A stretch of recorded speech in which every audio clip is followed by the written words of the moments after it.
नमस्कार विद्यार्थियों, आपके अपने YouTube channel Be Positive Classes पर आपका हार्दिक स्वागत है। और हम पढ़ रहे थे आपकी जो ग्रंथियां हैं उनके बारे में पढ़ रहे थे। पिछले वीडियो में हमने यहाँ तक पढ़ा था कि इसके ग्रंथियों के नाम पढ़ लिए थे। ग्रंथियाँ कितने प्रकार की होती है, कौन कौन सी ग्रंथियाँ होती है। ग्रंथियाँ हमारे शरीर के अंदर दो प्रकार की ग्रंथियाँ पाई जाती है। एक तो कौन सी, अंतःस्रावी ग्रंथि, और एक कौन सी होती है, बहिःस्रावी ग्रंथि पाई जाती है। ठीक है, तो जो अंतःस्रावी ग्रंथियाँ होती हैं उनकी क्या विशेषता होती है, वो क्या करती है, डायरेक्ट ही क्या करती है, जो हार्मोन्स होते हैं, जो उनके स्राव होते हैं, उनको क्या करती है, डायरेक्ट ही कहाँ पे डालती है, रक्त वाहिकाओं में डाल देती है, बिना नलिकाओं के माध्यम से। तो वो कौन सा स्राव कहलाता है, अंतःस्रावी ग्रंथियाँ कहलाती है। ठीक है, तो यहाँ पर हम पहले एक बार छोटा सा चित्र बना लेते हैं जिसमें ग्रंथियों के नाम आ जाएंगी।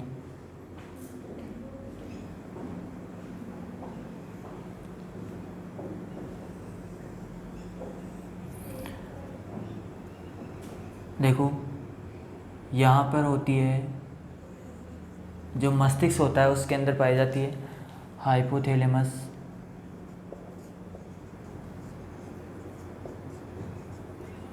कौन सी ग्रंथि होती है, हाइपोथैलेमस। ये हमने पिछले वीडियो में बात कर ली थी। ठीक है, इसके बाद में यहाँ पे पाई जाती है पीयूष ग्रंथि। कौन सी ग्रंथि, पीयूष ग्रंथि पाई जाती है। हाइपोथैलेमस ग्रंथि हो गई, पीयूष ग्रंथि हो गई। ठीक है, इसके बाद में यहाँ पे पाई जाती है पीनियल ग्रंथि। कौन सी ग्रंथि, पीनियल ग्रंथि, पीनियल ग्रंथि। ठीक है, इसके बाद में यहाँ पे जो कंठ होते हैं उनमें पाई जाती है, एक होती है थायराइड ग्रंथि।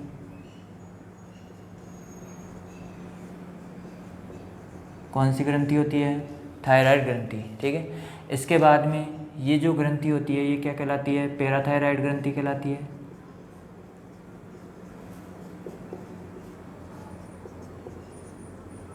क्या कहलाती है, पैराथायराइड ग्रंथि कहलाती है। ठीक है, इसके बाद में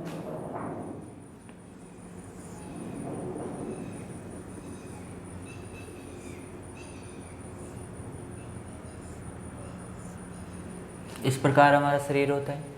ठीक है, इसके बाद में हम नीचे की तरफ आते हैं तो आपकी जो श्वास नली होती है, हृदय की जो धमनी होती है, उसके पास में जो श्वास नली होती है उसके पास में क्या पाई जाती है, कौन सी ग्रंथि पाई जाती है आपकी, कौन सी ग्रंथि, थाइमस ग्रंथि पाई जाती है। कौन सी ग्रंथि पाई जाती है, थाइमस ग्रंथि पाई जाती है। ठीक है, कौन सी ग्रंथि हो गई, थाइमस।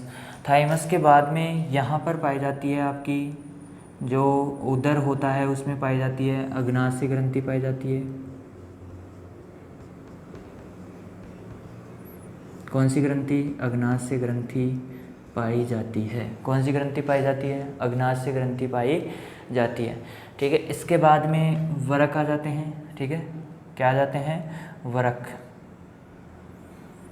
वरक के अंदर इस प्रकार की वरक की संरचना होती है अपनी, ये इस प्रकार की संरचना होती है। जो वरक होते हैं इसके अंदर क्या होता है कि इसके ऊपर एक गांठनुमा संरचना पाई जाती है जिसे क्या बोलते हैं, अधिवरक ग्रंथि बोलते हैं।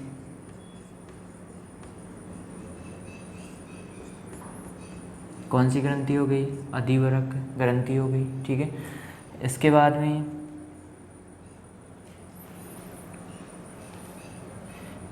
में आपकी आती है यहाँ पर, यदि हम मादा की बात करें तो यहाँ पे गर्भाशय होता है।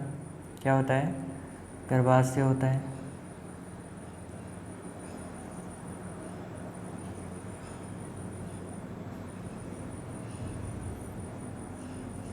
इस प्रकार की संरचना होती है। तो ये कौन सी ग्रंथि हो गई, अंडाशय हो गई। कौन सी ग्रंथि हो गई, अंडाशय ग्रंथि। और यदि नर की बात करें तो यहाँ पे नर में क्या आ जाता है, वर्षण आ जाता है। क्या आ जाता है, वर्षण ग्रंथि आ जाती है। ठीक है, जो वर्षण ग्रंथि होती है वो भी क्या होती है, बहिःस्रावी अंतःस्रावी ग्रंथि के रूप में कार्य करती है। ठीक है, तो यहाँ पे देखो 3 ऊपर की तरफ, 2 बीच में, 5, 6, 7, 8, 9 और 10 ग्रंथियाँ आपके सिलेबस में दे रखी है। ठीक है, तो यहाँ पर हम एक एक ग्रंथि के बारे में इधर डिटेल से पढ़ते जाएंगे। तो सबसे पहले आती है, कौन सी ग्रंथि आती है, हाइपोथैलेमस। कौन सी ग्रंथि आती है? हाइपोथैलेमस ग्रंथि आती है। तो जो हाइपोथैलेमस होती है, जो हाइपोथैलेमस ग्रंथि होती है, ये कहाँ पे पाई जाती है? सिर में पाई जाती है या मस्तिष्क में? किस में पाई जाती है? मस्तिष्क में पाई जाती है। ठीक है। और ये ग्रंथि 2 प्रकार के हार्मोन स्रावित करती है। कितने प्रकार के हार्मोन स्रावित करती है? 2 प्रकार के। मोचक हार्मोन, मोचक और निरोधी हार्मोन। ठीक है। ये क्या करता है? प्रेरित करता है हार्मोन निर्माण को।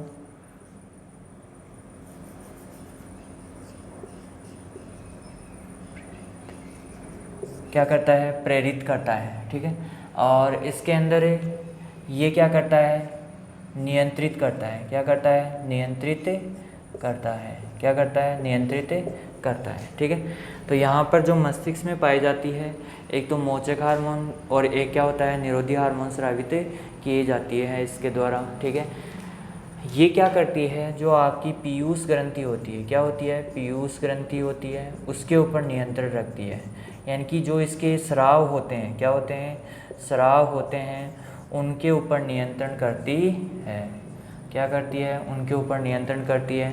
कितनी मात्रा में स्राव करवाना है इसे, कौन सा हार्मोन कितनी मात्रा में स्राव करवाना है, किस स्राव की आवश्यकता ज़्यादा है, कौन से हार्मोन की स्राव की आवश्यकता ज़्यादा है, तो इससे कौन सा स्राव ज़्यादा है तो उसकी मात्रा को क्या करती है? कम करती है, नियंत्रित करती है। ठीक है। तो यहाँ पर 2 प्रकार के, ये कहाँ पे पाई जाती है? मस्तिष्क में पाई जाती है। कहाँ पे पाई जाती है? मस्तिष्क में पाई जाती है। ठीक है। इसके बाद में आती है आपकी पीयूष ग्रंथि। कौन सी ग्रंथि आती है? पीयूष ग्रंथि आती है। ठीक है। जो पीयूष ग्रंथि होती है, ये क्या करती है कि हमारे जितने भी ग्रंथियाँ होती है, जितनी भी ग्रंथियाँ होती है, उन सभी के ऊपर क्या करती है? नियंत्रित रखती है। क्या करती है? नियंत्रण रखती है। यानी कि हम यहाँ पर बात करें तो जो पीयूष ग्रंथि होती है, इसको बोला जाता है मास्टर ग्रंथि। क्या बोलते हैं? मास्टर ग्रंथि। ठीक है। तो यानी कि ये क्या करती है? बाकी सभी ग्रंथियों के ऊपर नियंत्रण का कार्य करती है। क्या करती है? नियंत्रण का कार्य करती है। नियंत्रण का कार्य करती है। तो इसको क्या बोलते हैं? मास्टर ग्रंथि बोलते हैं। क्या बोलते हैं? मास्टर ग्रंथि। और इस मास्टर ग्रंथि के ऊपर ये हाइपोथैलेमस क्या करती है? नियंत्रित करती है, नियंत्रण करती है। तो यहाँ पर जो इसको बोला जाता है मास्टर ऑफ मास्टर ग्रंथि। मास्टर ऑफ मास्टर ग्रंथि, मास्टर ग्रंथि बोला जाता है। क्या कहा जाता है? इसको मास्टर ऑफ मास्टर ग्रंथि कहा जाता है। क्यों कहा जाता है? क्योंकि ये मास्टर के ऊपर नियंत्रण रख रही है। किसके ऊपर नियंत्रण रख रही है? मास्टर ग्रंथि के ऊपर नियंत्रण रख रही है। और मास्टर ग्रंथि क्यों कहते हैं? क्योंकि बाकी की सभी ग्रंथियों के ऊपर, बाकी की सभी ग्रंथियों के ऊपर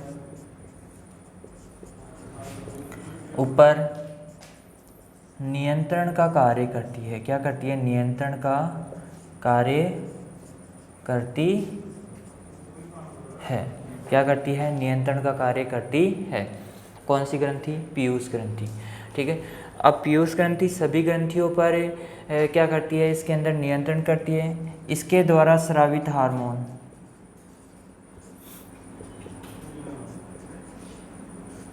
देखो, मेलेटोनिन, कौन सा हार्मोन? मेलेटोनिन। ये ग्रंथि क्या करती है? मेलेटोनिन हार्मोन स्रावित करती है, प्रोलैक्टिन हार्मोन स्रावित करती है। कौन सा हार्मोन स्रावित करती है? प्रोलैक्टिन हार्मोन स्रावित करती है। ठीक है। इसके अलावा गोनेडोट्रोपिन,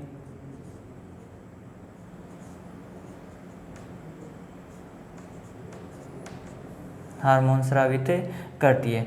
ये क्या करती है? इस प्रकार के हार्मोन स्रावित करती है। ठीक है। जो क्या करते हैं, अन्य जो ग्रंथियां होती है, बाकी की जितनी भी ये सारी ग्रंथियां हैं, इनके ऊपर क्या करती है? नियंत्रण रखने का कार्य करती है। क्लियर है? यहाँ तक समझ में आ गया होगा।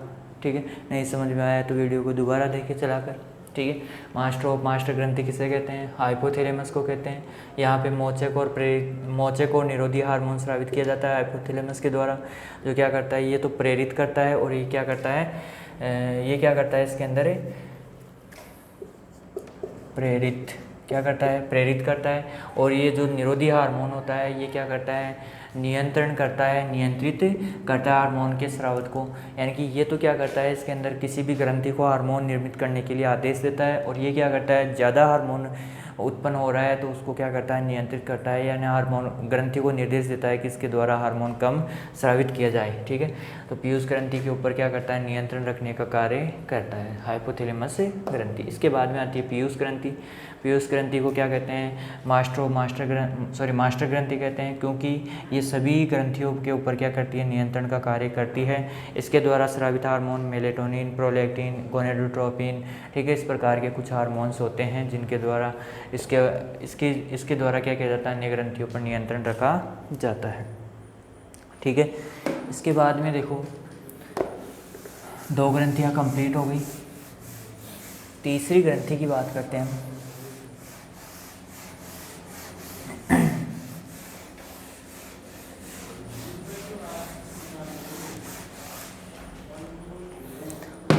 तीसरी जो ग्रंथि होती है अपनी, पीनियल ग्रंथि। कौन सी ग्रंथि होती है? पीनियल ग्रंथि। ठीक है, जो पीनियल ग्रंथि होती है, ये एक प्रकार की हमारे दैनिक जीवन के कार्यों का नियमन करती है। क्या करती है? नियमन करती है। ठीक है, यहाँ पर ये चीज़ समझ में आ रही है आपको कि जो ये ग्रंथि होती है, क्या होती है, ये जो पीनियल ग्रंथि होती है, ये ग्रंथि क्या करती है आपकी, कि जो आपका दैनिक जीवन के जो कार्य होते हैं उनका क्या करती है, नियमन करती है। ठीक है, और इसके द्वारा एक हार्मोन स्रावित किया जाता है जो क्या करता है, आपको इसके नियमन के लिए आवश्यक होता है। ठीक है, तो इसका द्वारा हार्मोन स्रावित किया जाता है। हार्मोन कौन सा होता है? मेलेटोनिन।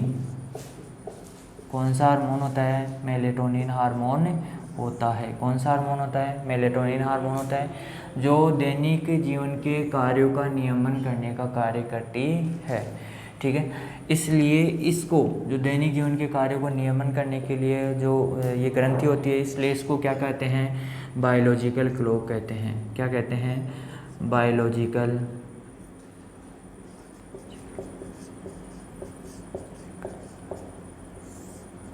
क्लॉक। क्या कहते हैं? बायोलॉजिकल क्लॉक कहते हैं, जैविक घड़ी। क्या कहते हैं? जैविक घड़ी। जैसे आपकी आदत है 6 बजे उठने की। कितने बजे उठने की? 6 बजे, सुबह 6 बजे। किसी की आदत होती है रात को 2 बजे उठने की, किसी को आदत होती है 4 बजे उठने की, किसी को 5 बजे उठने की।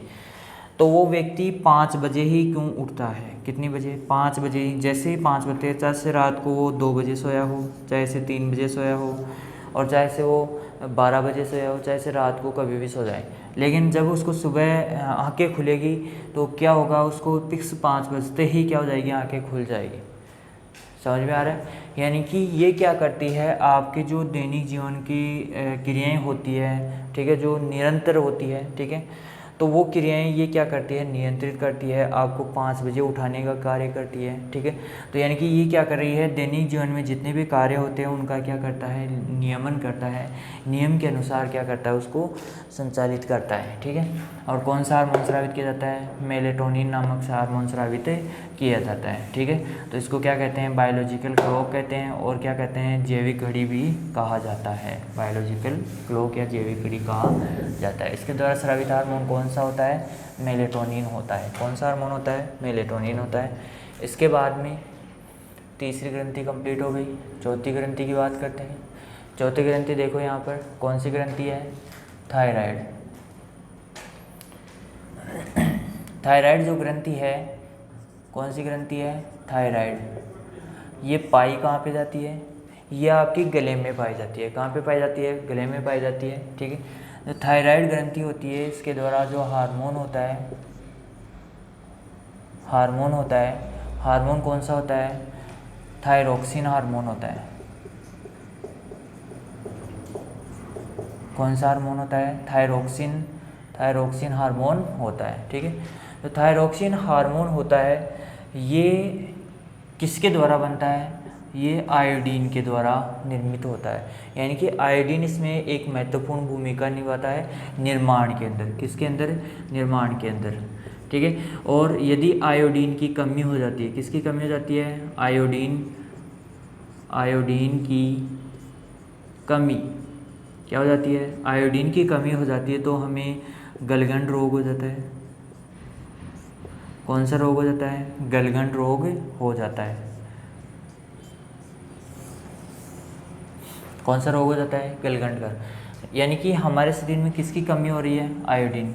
यदि आयोडीन की कमी हो जाती है तो इस हार्मोन का निर्माण क्या हो जाता है? अवरुद्ध हो जाता है, बंद हो जाता है। और इस हार्मोन के निर्माण की कमी होते ही क्या हो जाती है? जो आपकी ये थायराइड ग्रंथि होती है, कौन सी ग्रंथि होती है? थायराइड ग्रंथि होती है। क्या हो जाती है? फूल जाती है। और फूलने के कारण, इसमें सूजन आने के कारण क्या होती है? दर्द करने लगती है। क्या करने लगती है? दर्द करने लगती है ये ग्रंथि। और जिसके कारण हमारे शरीर में दर्द होता है और गलगंड रोग उत्पन्न हो जाता है। किसके कारण इसका निर्माण होता है? आयोडीन के कारण क्या होता है? इसका निर्माण होता है। इसके बाद में आयोडीन की यदि कमी हो जाती है तो कौन सा रोग हो जाएगा? गलगंड। गलगंड रोग क्यों होता है? क्योंकि इसके अंदर जो थायरोक्सिन हार्मोन होता है, ये थायरोक्सिन हार्मोन जो बनता है वो आयोडीन के मौजूदगी में बनता है, आयोडीन की उपस्थिति के आधार पर बनता है। ठीक है। यहाँ पर ये ग्रंथि कंप्लीट हो गई है आपकी। इसके बाद में अगली ग्रंथि कौन सी आती है? पैराथायराइड ग्रंथि। ठीक है। पैराथायराइड जो ग्रंथि होती है, पांचवी जो ग्रंथि होती है,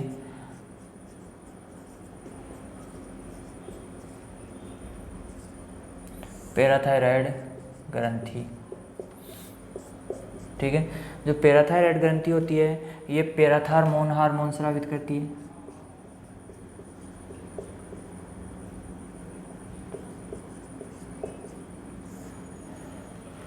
कौन सा हार्मोन स्रावित करती है? पैराथार्मोन हार्मोन स्रावित करती है। ठीक है। और इसके द्वारा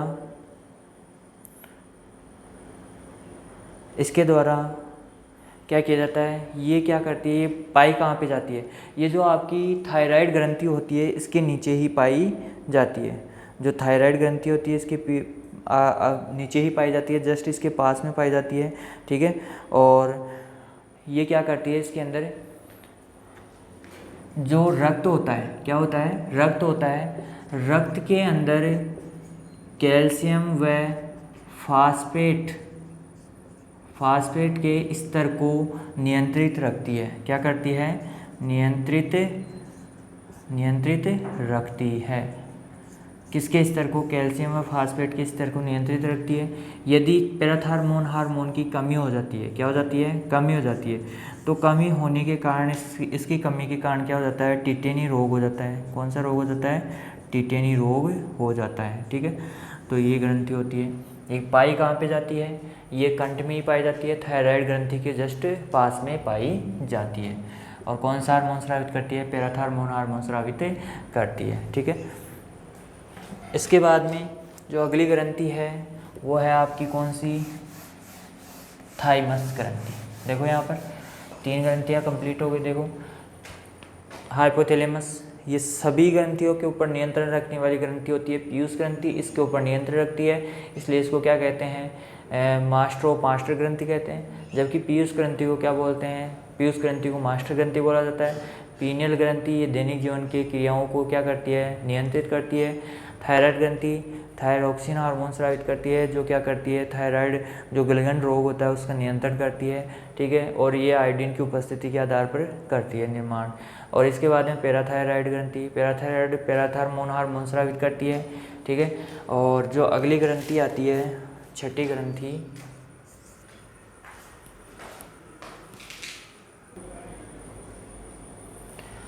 अब हम पढ़ रहे हैं अगली जो ग्रंथि है वो थाइमस ग्रंथि है। थोड़ी सी लाइट चली गई थी, इस वजह से अंधेरा हो गया था, इस वजह से थोड़ा सा वीडियो रोकना पड़ा। ठीक है। अगली जो ग्रंथि है वो क्या है, थाइमस ग्रंथि है, ठीक है। और थाइमस ग्रंथि के द्वारा थाइमोसिन हार्मोन स्रावित किया जाता है। कौन सा हार्मोन स्रावित किया जाता है, थाइमोसिन। कौन सा हार्मोन स्रावित किया जाता है, थाइमोसिन। और जो थाइमस ग्रंथि होती है ये बच्चों में विकसित होती है, बच्चों में क्या होती है, विकसित होती है। लेकिन क्या होता है, विकसित कैसे होती है, विकसित। लेकिन जब यौनारंभ स्टार्ट हो जाता है, क्या हो जाता है, यौनारंभ हो जाता है तो उसके बाद में ये ग्रंथि क्या हो जाती है, सिकुड़ जाती है, सिकुड़ जाती है। क्या होती है, यौनारंभ स्टार्ट होने के बाद में ये ग्रंथि क्या हो जाती है, सिकुड़ जाती है। यौनारंभ का मतलब नर में शुक्राणु निर्माण की क्रिया होने प्रारंभ हो जाती है, और मादा में क्या होता है कि अंडाणु निर्माण की प्रक्रिया प्रारंभ हो जाती है। तो यौनारंभ पे यौन लक्षण जो होते हैं वो प्रकट होने लगते हैं। यौनारंभ के जो लक्षण होते हैं जैसे आवाज़ भारी होना, लड़कों की दाढ़ी मूंछ आना, शरीर पर बाल आना, जनांगों पर बाल आना, ये सारी क्या है यौनारंभ की स्थिति उत्पन्न करती है। तो बच्चों में क्या होती है, ये विकसित होती है, जबकि यौनारंभ प्रारंभ होते ही क्या हो जाती है, ये सिकुड़ने लग जाती है, सिकुड़ जाती है, सिकुड़ कर क्या हो जाती है, समाप्त हो जाती है, छोटी हो जाती है, ठीक है। अगला है आपका अगली ग्रंथि है वो है अग्नाशय ग्रंथि। कौन सी ग्रंथि है, अग्नाशय ग्रंथि है। अग्नाशय जो ग्रंथि होती है इसके द्वारा हार्मोन स्रावित किया जाता है, इंसुलिन और ग्लूकेगॉन। कौन सा हार्मोन स्रावित किया जाता है, इंसुलिन, दो हार्मोन स्रावित किए जाते हैं, इंसुलिन व ग्लूकेगॉन। कौन सा हार्मोन स्रावित किया जाता है, इंसुलिन व ग्लूकेगॉन। इंसुलिन जो हार्मोन होता है, ये देखो जो आपकी अग्नाशय ग्रंथि होती है इसमें लैंगरहैंस द्वीप की कोशिकाएं पाई जाती है। तो बीटा लैंगरहैंस द्वीप की कोशिकाओं द्वारा स्रावित किया जाता है, स्रावित किया जाता है। क्या किया जाता है, स्रावित किया जाता है, किसके द्वारा, इंसुलिन बीटा लैंगरहैंस द्वीप की कोशिकाओं द्वारा स्रावित किया जाता है, ठीक है। अब देखो, और जो ग्लूकेगॉन है, कौन सा हार्मोन है, ग्लूकेगॉन है, ये क्या करता है, यह हार्मोन है, ठीक है। यह हार्मोन से जो क्या करते हैं, ये लैंगरहैंस ये अल्फा लैंगरहैंस द्वीप की कोशिकाओं द्वारा स्रावित किया जाता है, स्रावित किया जाता है। क्या किया जाता है, स्रावित किया जाता है, ठीक है। तो यहाँ पर जो अग्नाशय जो ग्रंथि है इसके द्वारा इंसुलिन व ग्लूकेगॉन हार्मोन स्रावित किया जाता है। ये बीटा लैंगरहैंस द्वीप की कोशिकाओं द्वारा स्रावित किया जाता है, जबकि ये अल्फा लैंगरहैंस द्वीप की कोशिकाओं द्वारा स्रावित किया जाता है, ठीक है। अब देखो यहाँ पर ये जो ग्रंथि है ये इस प्रकार की कोशिकाओं द्वारा स्रावित हार्मोन होते हैं। ये क्या करते हैं, आपके शरीर के अंदर जो रक्त होता है, रक्त के अंदर शर्करा की मात्रा को नियंत्रित रखती है, शर्करा की मात्रा को नियंत्रित रखती है। क्या करती है, नियंत्रित रखती है, ठीक है। अब शर्करा की मात्रा को कैसे नियंत्रित रखेगी, जो इंसुलिन है ये क्या करती है, जो ग्लूकोज होता है, जो इंसुलिन है ये क्या करती है, आपकी जो ग्लूकोज होता है, ग्लूकोज को ग्लाइकोजन में कन्वर्ट कर देती है।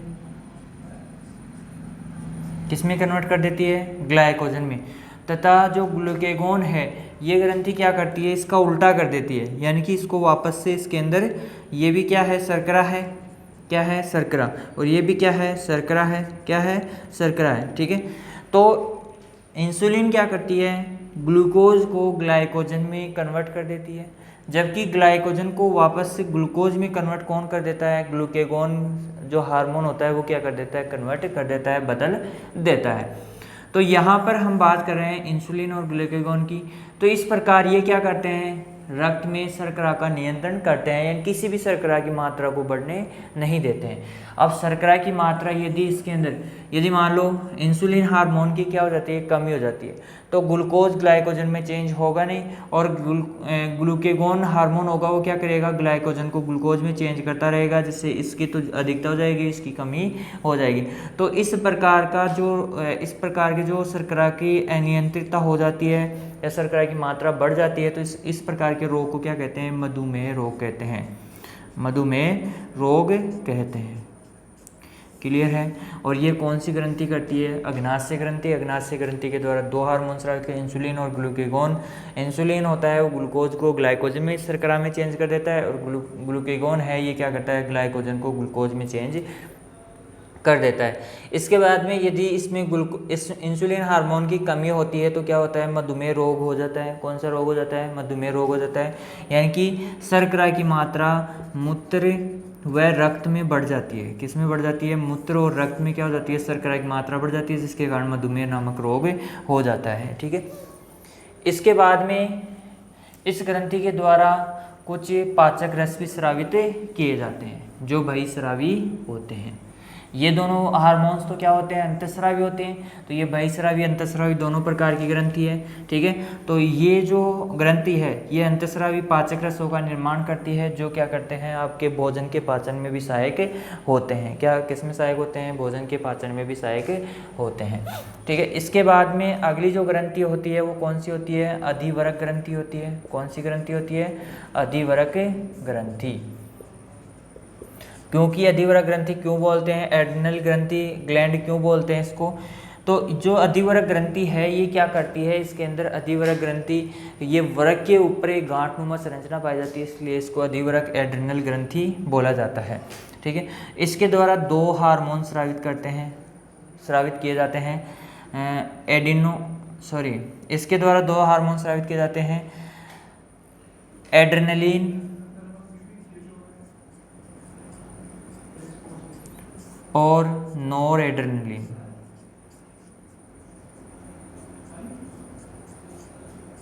एड्रेनलिन और नॉर एड्रेनलिन दो हार्मोन स्रावित किए जाते हैं।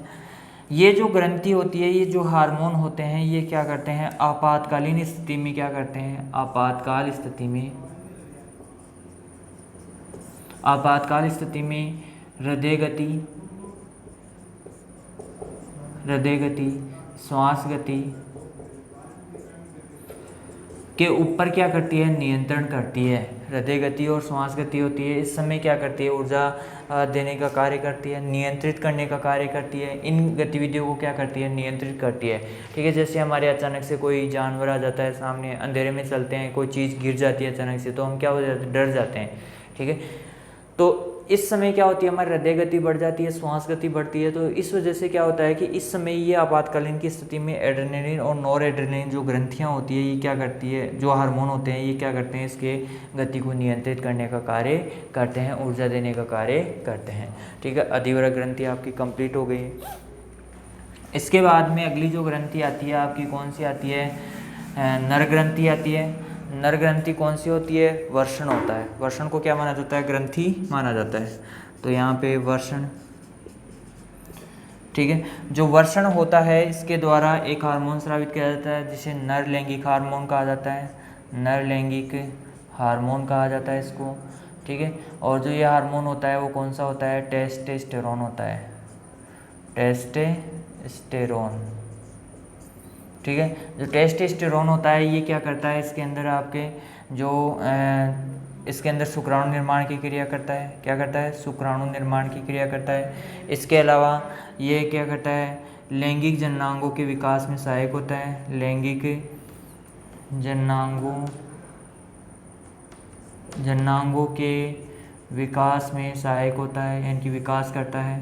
ठीक है। आवाज़ का भारी होना, ठीक है, आवाज़ का भारी होना, ये सारी क्रियाएं कौन सा हार्मोन करता है, ये टेस्टोस्टेरोन हार्मोन स्रावित करता है। ये टेस्टोस्टेरोन हार्मोन होता है, ये क्या करता है, इसके ऊपर नियंत्रण करता है। इसके बाद में जो अंतिम आपकी ग्रंथि बचती है वो कौन सी होती है, अंडाशय ग्रंथि होती है।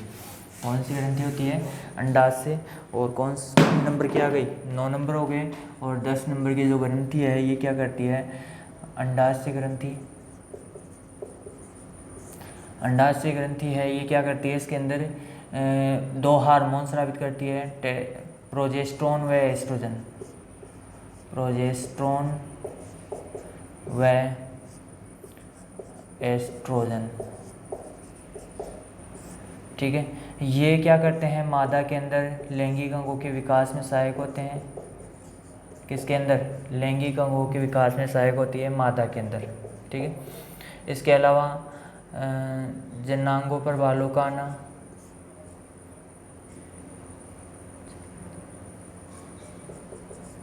जननांगों पर बालों का आना, ठीक है। और इसके अंदर लैंगिक अंगों के विकास में सहायक होती है, ठीक है। तो इस प्रकार के ये हार्मोन स्रावित करते हैं। अंडाणु निर्माण में सहायक होते हैं, अंडाणु निर्माण में सहायक होता है, ठीक है। एस्ट्रोजन और प्रोजेस्टेरोन जो हार्मोन होते हैं ये अंडाशय के द्वारा स्रावित किए जाते हैं। तो इस प्रकार आपका जो ग्रंथिल पार्ट होता है ये कंप्लीट होता है, ठीक है। ग्रंथियाँ क्या करती है? जो तंत्रिका तंत्र आपकी नियमन और क्रियाविधि नहीं कर पाता है, जहाँ पे तंत्रिका तंत्र नहीं पहुँच पाता है वहाँ पे क्या करता है? यह आपका जो ग्रंथिल भाग है, अंतःस्रावी ग्रंथियाँ हैं, ये क्या करती है? इसके अंदर कार्य करती है और सूचनाओं को आदान प्रदान करने का कार्य करती है, ठीक है। धन्यवाद। अगली क्लास में हम अगले लेसन के ऊपर चर्चा करेंगे। ये लेसन आपका यहीं पे कंप्लीट हुआ है, ठीक है। और हमारे कुछ दिनों से वीडियो लैब्स चल रहे हैं, नहीं डल पा रहे हैं कि इसमें क्या है कि टेक्निकल प्रॉब्लम आ गई थी, इस वजह से वीडियो अपलोड नहीं हो पाए, ठीक है। धन्यवाद।